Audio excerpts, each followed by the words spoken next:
As you know, if anybody knows me personally, I'm a huge Batman fan. I got him hanging all over my walls. I've been collecting them since the 80s. I don't want to do it, but I've been a fan before it was cool to be a fan of Batman. Oh, see, I've always been a Man-Bat fan. Man-Bat, I lost it.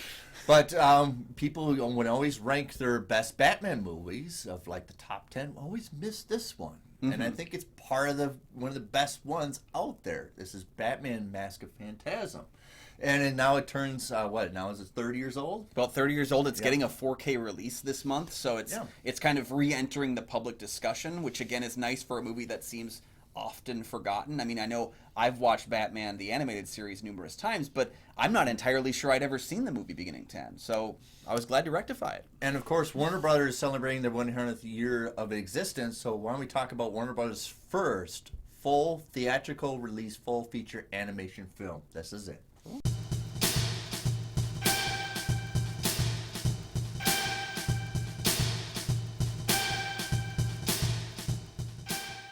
Welcome back to the show, everybody. I'm one of your hosts, Kyle Goethe from GoatFilmReviews.com. Hi, I'm Nick from the St. Paul Filmcast. Thanks for watching. Thanks for following us. And for our loyal fans, thank you for continuing to support the show. Hey, we do have a Patreon. Check that out for some great deals and opportunities to tell us what movies we can view in the future. And a big shout out, of course, if you tell us and join the Patreon. Yeah. Tell your friends about the show. Give us a like, subscribe, watch, tell your friends. It helps. It's a little thing that you can do. It's a big thing for us.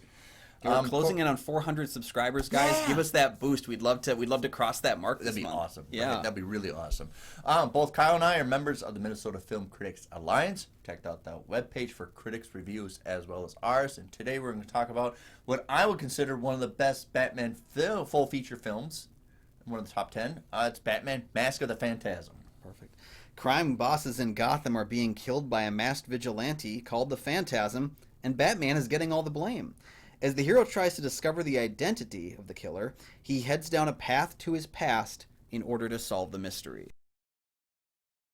So this came out, I think it was released in December of 1992 and it bled into like January 1993, and it was in theaters. I don't think it got a lot of support because people are like, well, Batman the animated series on TV, why do I have to go to pay money to see this in the theater? But it actually did get a lot of money seen in the theater. A lot of people did go to the theater to see this. Well, it's kind of like the Batman 66 movie because in a lot of ways people were like, well, we have Batman at home. Like, we get an episode every week. Like, why would we need to go and pay money to see what we can already see at home? Yeah. But I think there was the case of, this is another example of WB and DC having a movie they were going to release direct to television or direct to DVD, that they were like, we have faith in this. I mean, we just see that with Blue Beetle, another DC film coming out this year. We saw it earlier with Evil Dead Rise. Both those films were supposed to go right to HBO Max. Yeah. It got the love and support from the studio because they had enough faith in it. They're going to go to theaters now. One of the aesthetics that was very pleasing to me when this film, this animated series came out, as well as the film, is very much the Art Deco. I love that it's almost like you don't know if it's in the 40s, but also there's a lot of technology from the 90s. But it's kind of, everybody's still kind of the outfits and dressing of the 40s, but still, it's that mixture of, you can't put a real solid timeline into it. Yeah. In this universe. And I kind of captivated. I love that essence of it. I do like the look of it. Well, I think a lot of that comes then, too, from having the films which were popular from Tim Burton. This was right after the Burton films had come out, but right before the Schumacher films would change them.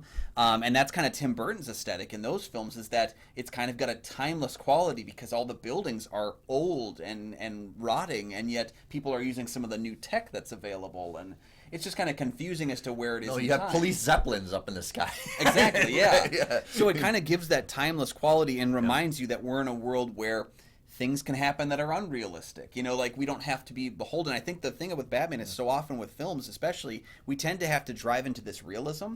And it's one of the things that most excites me about Andy Muschietti directing The Brave and the Bold, is because I think they're going to go a little bit more fantasy with that character, even though we have a Robert Pattinson who's going a little bit more realistic. I like when Batman goes a bit more fantastic. Exactly. I agree too. So it's directed by Bruce Timm and Eric Radomski. Bruce Timm, oh my God, you should know who Bruce Timm is. He produced a bunch of other DC animated series. So he's done like the Batman New Adventures, Justice League animated, Superman animated. He also does his own drawings and drawing books. Then you have Eric Radomski. He has also produced many different Marvel animated series, but also he was a producer for the Spawn 1997 Spawn animated series. Much better than the live-action movie. Yeah, all three of those series were great, and I think I'd watched those when they were edited into films, so there was like a trilogy of films that was made from the 6 episodes of each season. HBO was part of that, which they got away with a lot of animated stuff that you couldn't do in this Batman thing. You can see, though, why this Batman thing is more adult than traditional kids' television, because Radomski really had that to him.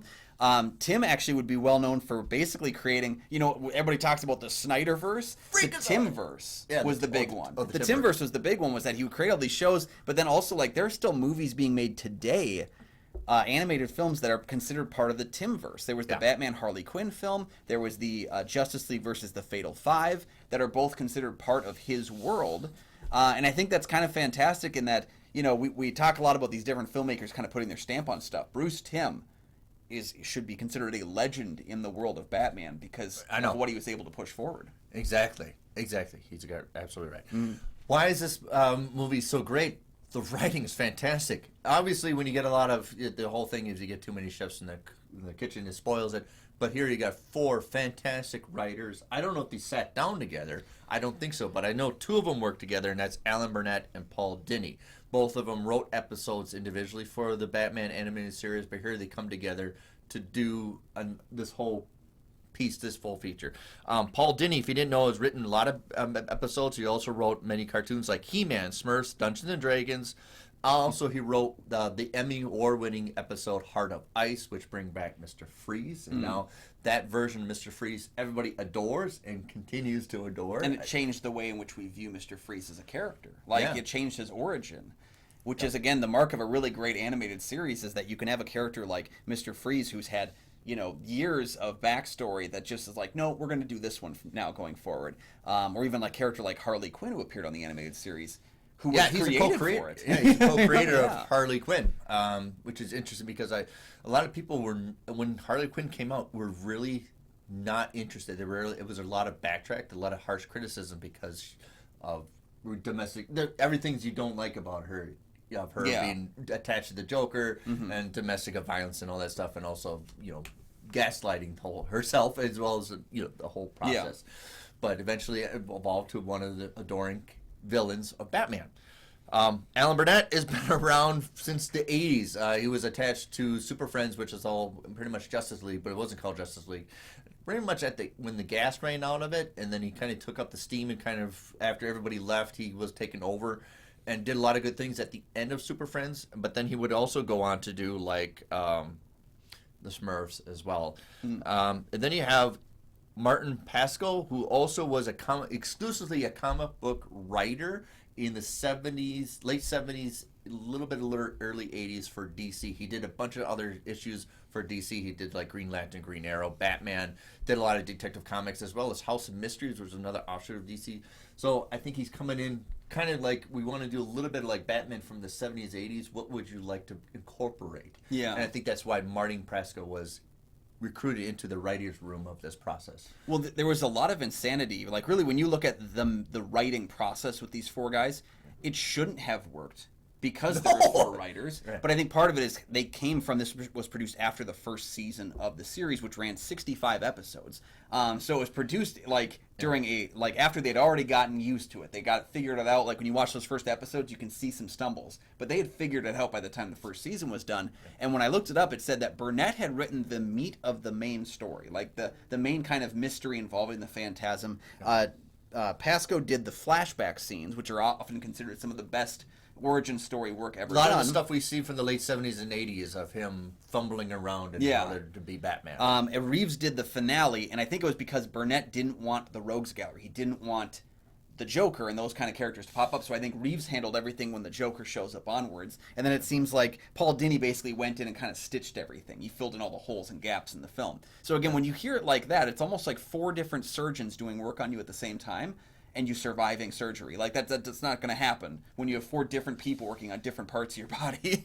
The 4th one we haven't mentioned is J. Michael Reeves. He's pretty much a script doctor and a script editor, but he's also an author. he's written a book series, and after researching, it's one of the books called Dark World Detective. I want to read this book. This is fascinating. Like a very you open noir the front cover and it says for Nick. Huh. supernatural noir on a different world, and he's he's a detective, and he's got a bad attitude. I really want to read. It's funny that you heard that title and you immediately thought of what you thought of, and then my mind went to like Darkwing Duck. So Dark clearly World I've got Detective. different Darkwing. ideas. But he also did a lot of TV episodes for like The Flash, Slider. I liked Slider. Oh, Slider's great. And then some Star Trek Next Generations, as well as comedies like Cheers. So you have somebody that's very competent writing for TV, not so much for this movie, but understands the pacing, I think. You need somebody that understands script editing, and I think that's why Michael Reeves was put into this writer's room. Yeah, because we talk about the number of writers, but at the same time, this is by far the shortest Batman movie in existence. Mm-hmm. You can fit like 2.5 of these in the Batman. Right. You think it's a full feature movie that's going to be like an hour 30 minutes. No, I think it just barely goes over an hour. Yeah, it's an hour 16 minutes with credits. And you can feel kind of the speed at which the movie moves, but it packs a lot into that time frame.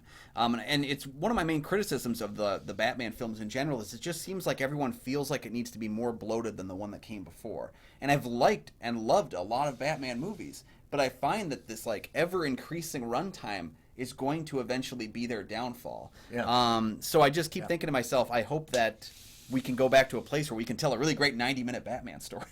All right. Get to our review a little bit later, but before I want to talk about, of course, the voiceovers are Kevin Conroy, of course. Does Dana Delaney does the love interest.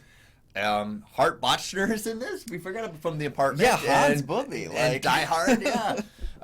Stacy Keach, who does the voice of the Mask of Phantasm, and you have the very curmudgeon Dick Miller. I love Dick Miller. Yep. Abe Vigoda is in there as a curmudgeon, but then, of course, you have Efren Zimbalist playing Alfred Pennyworth, but you have, of course, Mark Hamill doing the Joker. Understand, in the 90s, Mark Hamill kind of disappeared. And I don't think you won't ever hardly see him in the credits. He kind of dissolved into just doing voiceovers. He did a lot of voiceover. A lot of voiceover. After Star Wars, he didn't do a lot of on front of the camera, but he did a lot of voiceover work. So at the time, people tell you, that's Mark Hamill, this guy, Luke Skywalker, doing Joker. People are like, are you kidding me? And yeah. Like, yeah. So it's kind of, there's very much, now you see and look for it, you'll get top billing. But at the time, he would be very much on the bottom back then. Well, and of course, you mentioned it very well, of course, but like Mark Hamill and Efren Zimbalist both were on the animated series, but they both weren't the initial choices. Tim Curry played the Joker in the first appearance of the Joker in the animated series, and then departed the project. I think they had something to do with the voice was really straining, doing the laugh and stuff. Sure. And it was just something he had trouble doing. Then you have also Efren Zimbalist, who took over after the third appearance of Alfred, and does a very good job of basically matching that kind of a voice work and moving on. Dana Delaney got Lois Lane based on this movie. She played Lois Lane in the animated series for Superman. So again, there was that kind of like respect that was going all throughout the film. Just that I think, Hart Bochner, just like, I just love that he hit this place where he was like, I'm going to be an asshole forever, and I'm going to be really, really good at it. Yeah, especially in Die Hard. He really is a jerk. Oh, man, like, I think if we could edit all the scenes of him being a douchebag in, like, Terror Train, Die Hard, this film, the Carrie remake, he was the parent of one of the awful students. Like, he just slides in there and makes you mad, and I love him for it. I'm sure he comes in for casting as a jerk, too. Yeah. I don't know that I've ever seen him play not one. So, up next, of course, is our review of Mask of Phantasm. It should be regarded as one of the best. We'll see if it is. It's interesting. This is actually the first time in an animated series you have Batman attached to have a love interest. Obviously, in '66 you had Bruce Wayne and maybe Catwoman kind of flirting an idea, having a relationship. Here you have it really devolved into a character incorporating a love story into it. Mm-hmm. That you probably would not get something like in The Dark Knight if you didn't have it here in this. Yeah. And this is kind of like the launch pad to what you would get for The Dark Knight, which you have the backstory, you have Batman like, I don't want to do this anymore. Or why am I doing this anymore? I didn't count on being happy is maybe one of the most heartbreaking lines ever, because you don't know how you can even feel about it on the outside, because he doesn't know how he feels about it. And then you have Alfred telling him, vengeance is a lonely job. Are you willing to do this? Because you can't really attach anybody else to it. So you have a lot of self-taking inventory with Batman that you never really got, because before that you have Batman like, oh man, like even the in the 60s, this Robert Rank, let's go do it. It's almost like this jolly hole, I'm going to do this. But here you have a lot of entanglement of, maybe I can have a relationship with somebody, maybe I should stop doing this. Yeah. And become Bruce Wayne. There's always an argument of when he feels best when being himself. Is it being Batman or Bruce Wayne? And he's far more comfortable being Batman. I think this kind of shows that he's not really comfortable ever being Bruce Wayne. I think that's because to be Bruce Wayne would be to throw away a responsibility he's taken. Yeah. You know, and again, that I didn't count on being happy. I go back to that because it is just such a heartbreaking moment of he's literally apologizing to his parents for finding happiness after their death. Yeah, it's almost like I shouldn't be. Yeah, and like he goes, I assumed that my whole life was going to be filled with vengeance, and now there's this new wrinkle in here as well. And the sad thing is, he's happy in that moment, he's angry about it, and soon he would be even more tragically tied to his relationship to this woman, in how they would end up going down different paths, having the same kind of backstory. If you're interested in seeing this movie, and if you have seen this movie, if you don't know about Batman Year 2, check out. We'll put up the image of Batman Year 2. In the story of Batman Year 2, written by Alan Barr, it's one of the best ones. Everybody likes Batman Year 1. I love Batman Year 2. It incorporate a villain called the Reaper, who very much looks like the Massive Phantasm. Obviously, the people who wrote this actually was inspired by the story of Batman Year 2. In that, Batman's going to come from an older vengeance guy, the Reaper, who goes around and actually kills bad guys, and Batman's against that. So you have this problem of the old guy battling the new guy. Yeah. And Batman not very good at doing this, but also the villain who's actually an executioner. But then you have a love interest called Rachel Caspin, who comes into his life, and he does the same things he does in Massive Phantasm, which is like, I really want to go out with this girl. In fact, there's a scene where they're at a date and a dinner, and there's a crime going on, and he's like, I'm going to ignore it and still maintain this. So you have a lot of the themes evolve, and a lot of the same themes. You actually see a lot of stuff lifted, if you read Batman Year 2, lifted from this one. Yeah. That's what I think is so interesting about this movie is, again, it has so many influences, and it's just kind of blending them all together. Yeah. You know, we talked about this, but in the show, Vicky Vale makes an appearance. In the show, Jack Napier is name dropped, which is the only time they talk Jack Napier as the Joker is the Batman Tim Burton film. They changed the design of the Penguin to match what was in those films, yet there's also comic book inspirations without them saying too, like, well, if we do the Reaper, we have to do it the specific way, so we'll make our own character so that we can have creative license with it, but still tie it into the influences that came before. It's this own kind of, like, miniature place, and I love the placement that it has within the TV show. It's set after episode 31. That's all we really know, because in episode 31 of the show he gets the bat signal, which we would see in the film here. So again, it's still kind of like, I like that early, yeah. but not really that early. And again, we get the flashbacks and the flash forwards, and it jumps around in time so much, and yet the film is always streamlined forward, and you get this complete story beginning to end, and it's a tragic tale, and it's a heavy tale, and I think that's why it weighed on so many people and kept in their heads. Yeah. If you didn't know about Batman Year 2, I'll just give a little bit of a plot story, is the Reaper is so efficient and so effective after a 10-year absence of killing and actually a danger to Batman. Batman actually goes to the bad guys, the Mafia, and said, let's work together to get rid of the Reaper. And then the Mafia assigns a guy to follow him, and it's Joe Chill, who actually killed his parents. So Batman and Joe Chill have to work together to get rid of the Reaper. It's one of those, and that's why you get the flashbacks of, how can I possibly do this and be noble, but I have to get rid of this villain? So it gets even darker and foreboding and kind of desolate in Year 2. Yeah. But now it gets kind of resolved. But do you understand where they're coming from to use that as a springboard to use Massive Phantasm? Yeah, and one of the fascinating things about Batman and his rogues gallery is that there are characters that are very Batman-esque. You know how in, like, Marvel movies, the first Marvel movie is always like the main character faces a villain who is the exact same as them? Well, there are people who are the same, but what I really like is how they take these elements and they kind of confront Batman and Bruce Wayne with his own credos. Because not only that, with the Phantasm being set in this time period, in the show's first season, we also get a chance to meet, I think it's the Ghost, the Ghost Getter or something like that, who's voiced by Adam West. Grey Ghost. The Grey Ghost, that's right, thank you. And that happens actually just a few episodes before he gets the bat signal, and we get an opportunity there to showcase the comparison between, you know, this 40s holier than thou kind of a hero and this guy who's broken.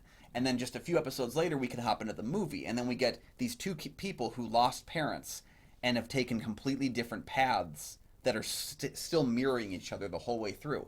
That's, I think, what I find the most fascinating, is that all of Batman's villains have some connection to him in terms of how they live their lives or what drives them. And usually it's pain. Yeah.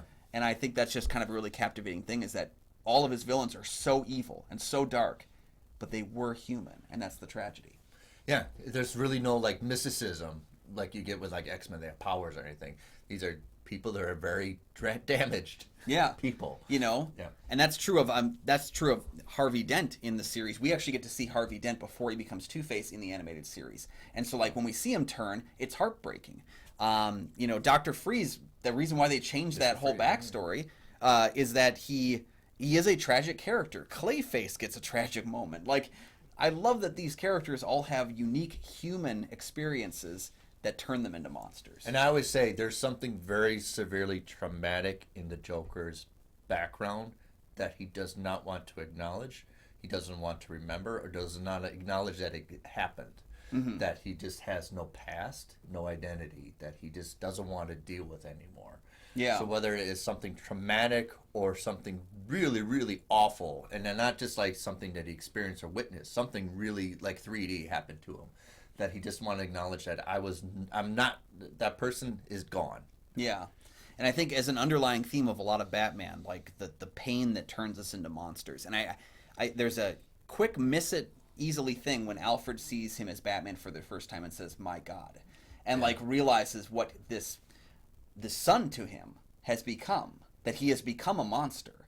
And even if he's a monster who believes in good, he has forever been broken and shattered. Mm-hmm. And I think that's what makes this movie so strong, is how they just streamline everything that made Batman him and do it in 76 minutes and prove that you don't need a 2.5 hour movie. There's so many. And you got time enough to like the cemetery scene with him and the woman character. Yeah. There's more human moments in this superhero tale than most other films have, which is sad, because I think like that's when we really find it. I mean, those are the things I connect with. Those are the things viewers connect with. Yeah. And important, even though it's a superhero movie, it has a heart to it.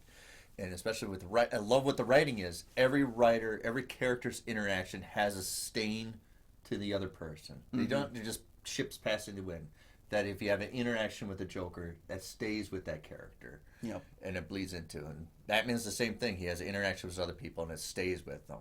Like the relationship with a girlfriend, that would stay with him. And it's always going to reminisce him. Even when he's sitting at a tower monitoring the city, he's going to think about her. Yeah. He is going to. He spends most of his first several episodes of this show thinking about his parents still. And that was 20 years ago. And it's like, it comes in at every single waking moment.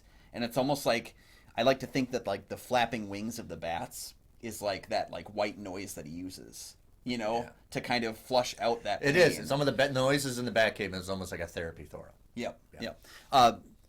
Couple fun facts. Hans Zimmer worked on the synth for this movie. Shut up, really? Which is really kind of funny, because he would just keep coming back. And I like that Hans Zimmer, every time he interacts with these superhero characters, he adds something new and kind of homages something old, and he kind of builds on it. I see a lot of stuff from The Dark Knight in this movie. Yeah. The love interest, and maybe I can stop doing this. You know, the tragedy at the end and all that stuff. Yeah, and which makes me wonder, because I don't know I've ever seen Christopher Nolan talk about this movie or the show, but I know that Christopher Nolan had said we've never really seen Batman's origin story on screen, and I'm like, but we did. For like 5 minutes. Right? Yeah.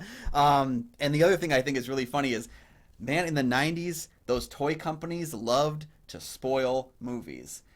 There is, spoiler alert for the film, Kenner Toys released toys for this movie, and one of them literally says, Andrea Beaumont, the Phantasm, and it has her character and it has the Phantasm suit, and they released this before the movie was out. I can't stand that it happens. I understand how these things happen. We're like... It's not the same way in year 2. There's a different twist to it. Yeah, but I find it so captivating and so frustrating that happens. I mean, Star Wars Episode 1 spoiled the death of one of its major characters in the song listings on the soundtrack, which came out a month before the movie was out. You bastards. Right? So it's like, I understand you have to do it, But this is also the reason we didn't have Grogu toys for like 2 or 3 years, because they just didn't want to ruin the Baby Yoda surprise in The Mandalorian. So Good. Hold on. Right. yeah. All right, keep the conversation going. What do you think of our review and anything we had to add to the Batman the Mask of Phantasm? Yeah. It's available on Max right now. Yeah, it's on Max right now, or like you can get this wonderful Blu-ray presentation. This is all 85 episodes of the show, so it's the 2 seasons of the main show, as well as the new adventures, and I think both movies. Definitely worth your time, worth checking out. It's a great set, lots of special features. Check it out on Max. Let us know your thoughts about it, and maybe, what do you think is the most underrated Batman movie? Not the best one, because everyone's going to say the same ones. But what do you think is the most underrated one? Let me know down in the comments section, because it might be this one, or it might be one of the animated ones we haven't touched on yet. So, I aesthetically, Batman Forever is all right, but it just kind of goes. It just goes I really nuts. want to see that Schumacher cut. Yeah. Like, I'm not one for like pushing for these different cuts 30 years later, but kind of do want to see that 3-hour Schumacher cut. Yeah. But yeah, thank you guys for joining us for another episode. You can find all of my film reviews over at goatfilmreviews.com. You can find my show, The St. Paul Filmcast, anywhere you find podcasts.